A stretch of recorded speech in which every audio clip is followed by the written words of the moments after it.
ایک دفعہ ایک گھوڑا گھڑے میں جا گرا اور زور زور سے آوازیں نکالنے لگا۔ گھوڑے کا مالک ایک کسان تھا جو کنارے پر کھڑا اسے بچانے کی ترکیبیں سوچ رہا تھا۔ جب اسے کوئی طریقہ نہیں سوجا تو ہار مان کر دل کو تسلی دینے لگا۔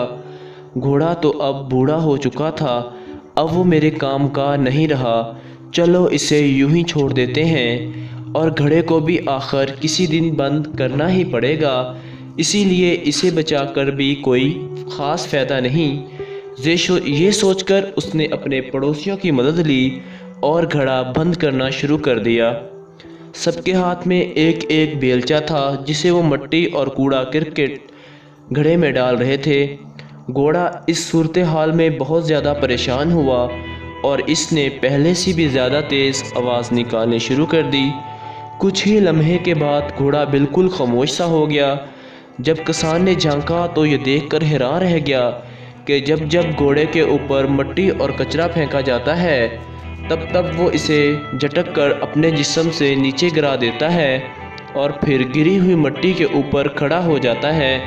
یہ سلسلہ کافی دیر تک چلتا رہا اور کسان پڑوسیوں کے ساتھ مل کر مٹی اور کچرا پھینکتا رہا اور گھوڑا اسے اپنے بدن سے ہٹا کر اوپر آتا گیا اور دیکھتے ہی دیکھتے اوپر تک پہنچ گیا اور باہر نکل آیا۔ یہ منظر دیکھ کر کسان اور اس کے ساتھی سکتے میں آ گئے۔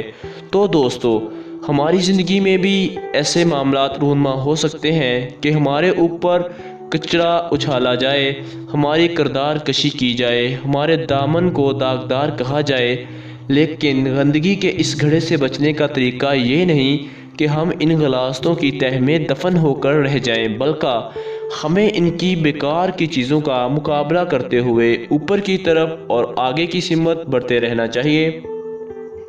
زندگی میں ہمیں جو بھی مشکلات پیش آتی ہیں وہ پتھروں کی طرح ہوتی ہیں، مگر یہ ہماری عقل پر منحصر ہے کہ ہم ہار مان کے ان کے نیچے دب جائیں یا پھر ان کے اوپر چڑھ جائیں اور کنویں سے باہر آ جائیں۔